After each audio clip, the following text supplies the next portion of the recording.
मानस, आपसे शुरुआत कर रही हूँ। 2 तारीखें मिल चुकी हैं निकाय चुनाव की, जिस दिन वोट डाले जाएंगे। एक 4 मई और 11 मई, 14 को आ जाएंगे नतीजे।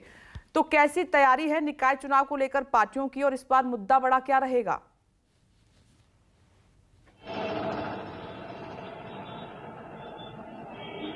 देखिए, सभी सियासी दलों के अपने अपने मुद्दे हैं। जहां तक तैयारी की बात करें तो लगभग सभी सियासी दल बीते 6 महीने से लगातार तैयारी कर रहे थे। अगर हम एक बार इस चर्चा को आगे बढ़ाएं, एक नजर डालना जरूरी है कि पिछली बार क्या स्थिति रही थी। देखिए, पिछली बार भारतीय जनता पार्टी ने बहुत अच्छा परफॉर्मेंस किया था, और देखिए इस पर 14 जो नगर निगम में जो महापौर थे वो बीजेपी के थे। बीएसपी सिर्फ 2 जीत के आ पाई थी, लेकिन समाजवादी पार्टी का पिछली बार खाता नहीं खुल पाया था। यही स्थिति नगर पालिका परिषद और नगर पंचायत में भी रही, जहां पर भारतीय जनता पार्टी बसपा से और समाजवादी पार्टी से लगभग 3 गुना सीटों पर आगे थी। इस बार लेकिन एक नया सियासी दल भी है जो उत्तर प्रदेश में लगातार कोशिश कर रहा है, वो आम आदमी पार्टी। इसको भी हमको नजरअंदाज नहीं करना चाहिए। लगातार कोशिश कर रही है समाजवादी पार्टी लोहियावादी और अम्बेडकरवादी विचारधारा के लोगों को एक साथ मिलाकर के चलने के लिए। आपने देखा भी किस तरीके से काशी राम की मूर्ति का अनावरण करने अभी पिछले हफ्ते ही रायबरेली तक पहुंच गए थे अखिलेश यादव, और लगातार स्वामी प्रसाद मौर्य के जरिए वो मायावती के दलित वोट बैंक में सेंधमारी की कोशिश कर रहे हैं। मायावती को भी आप देख रहे हैं कि किस तरीके से वो इस बार पूरी शिद्दत के साथ नगर निकाय के चुनाव में खुद एक तरीके से कह सकते हैं कि वो रणनीति तैयार कर रही है, लगातार बैठकें कर रही है, क्योंकि जो पूरी सियासी जमीन है वो लगभग खाली हो चुकी है मायावती की। तो उनके लिए भी एक तरीके से एक टेस्ट की तरह होगा कि वो अपने संगठन की भी इस निकाय चुनाव के जरिए एक तरीके से पड़ताल कर पाएंगी, समीक्षा कर पाएंगी, और उनका वोटर्स अभी उनके साथ कितना इंटैक्ट है इसकी भी एक तरीके से जांच परख हो जाएगी।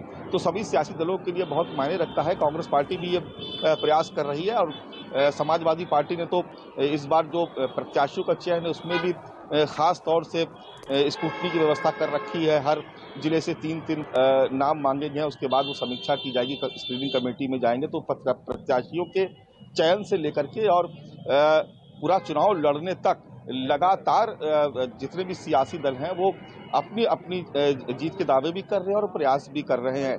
भारतीय जनता पार्टी जो कि पिछली बार नंबर 1 पे थी, लगातार 6 वर्षों से उत्तर प्रदेश में सरकार है, डबल इंजन की सरकार है, 10 साल से केंद्र में है, बराबर जो है वो जनता के बीच जा रही है भारतीय जनता पार्टी। राकेश त्रिपाठी खुद भी हमारे साथ पैनल में जुड़े हुए हैं, वो भी ज़्यादा बेहतर बता पाएंगे कि आज ही मुख्यमंत्री योगी आदित्यनाथ ने अपने सरकारी आवास पर नगर निकाय चुनाव को लेकर के बैठक बुलाई है। यानी सीधे मुख्यमंत्री इसमें इन्वॉल्व है। तो सिर्फ मुख्यमंत्री की बात क्यों करें, जितने भी मंत्री हैं उन सारे मंत्रियों को अलग अलग जोन दे दिए गए हैं, अलग अलग जिले बांट दिए गए हैं। वहां पर जा करके मतदाताओं से जनसंवाद किया जा रहा है, और खास तौर से जो लाभार्थी वर्ग है उसको भी एक तरीके से टच करने की कोशिश की जा रही है। उसको भी ये बताया जा रहा है कि डबल इंजन की सरकार में उनको कितना लाभ मिला, कितनी योजनाओं से वो सीधे जुड़ गए, और अगर जो शहर की जो सरकार है अगर उस पर भी कब्जा हो जाएगा तो विकास की रफ्तार कितनी बढ़ जाएगी। तो भारतीय जनता पार्टी थोड़ी सी मजबूत स्थिति में नजर आ रही, क्योंकि उसकी सरकार है, केंद्र में भी उत्तर प्रदेश में भी। जाहिर सी बात है कि वो योजनाओं का लाभ जनता तक पहुंचा भी सकती है, और उसके बारे में उसको बता भी सकती है कि हमने अब तक क्या क्या किया। समाजवादी पार्टी दूसरे नंबर पर मुझे संघर्ष करती हुई नजर आ रही कि समाजवादी पार्टी पिछली बार भी, भले ही वो मेयर के चुनाव में उसका खाता नहीं खुला था पिछली बार, लेकिन जो पार्षद थे वो बीजेपी के बाद दूसरे नंबर पर समाजवादी पार्टी थी। चाहे हम नगर निगमों की बात करें, नगर पालिका परिषद की बात करें, नगर पंचायतों की बात करें, तो सभी जगह दूसरे नंबर पर फाइट करती हुई नजर आई थी समाजवादी पार्टी। और इस बार भी ऐसा लगता है कि जिस तरीके से टिकटार्थियों की, जो टिकट चाहने वाले उनकी जिस तरीके की भीड़ नजर आ रही है समाजवादी पार्टी के दफ्तर में, तो निश्चित तौर पर ऐसा लगता है कि समाजवादी पार्टी अच्छी टक्कर दे सकती है।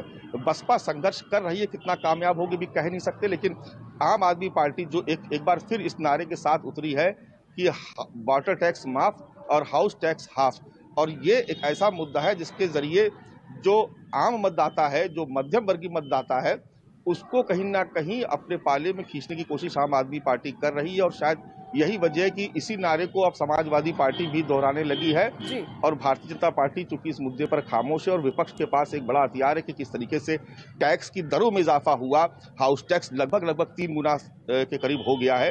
तो ऐसे में विपक्ष के पास हाउस टैक्स और वाटर टैक्स नगर निकाय के चुनाव में मुझे लगता है कि बहुत बड़ा मुद्दा होने जा रहा है, और आम आदमी पार्टी इसको शिद्दत से उठाएगी, जिसके बाद इन तमाम मुद्दों पर जो स्थानीय मुद्दे उस पर मुझे लगता है कि शहरों में बड़ा घमासान होने वाला है। बड़ा दिलचस्प होगा इस बार निकाय चुनाव। विपनेश, देखिए मानस अपनी नजर बनाए हुए हैं, तो किस पार्टी की कैसी तैयारी है, क्या मुद्दा रहेगा, उन्होंने अच्छे से बताया है। नमस्कार, मैं हूं मानक गुप्ता। अगर आपको हमारा ये वीडियो पसंद आया हो तो इसे लाइक और शेयर जरूर करें और हाँ, हमें सब्सक्राइब और फॉलो करना ना भूलें ताकि आप देश और दुनिया की कोई खबर मिस ना करें। तो जुड़े रहिए हमारे साथ और देखते रहिए News 24।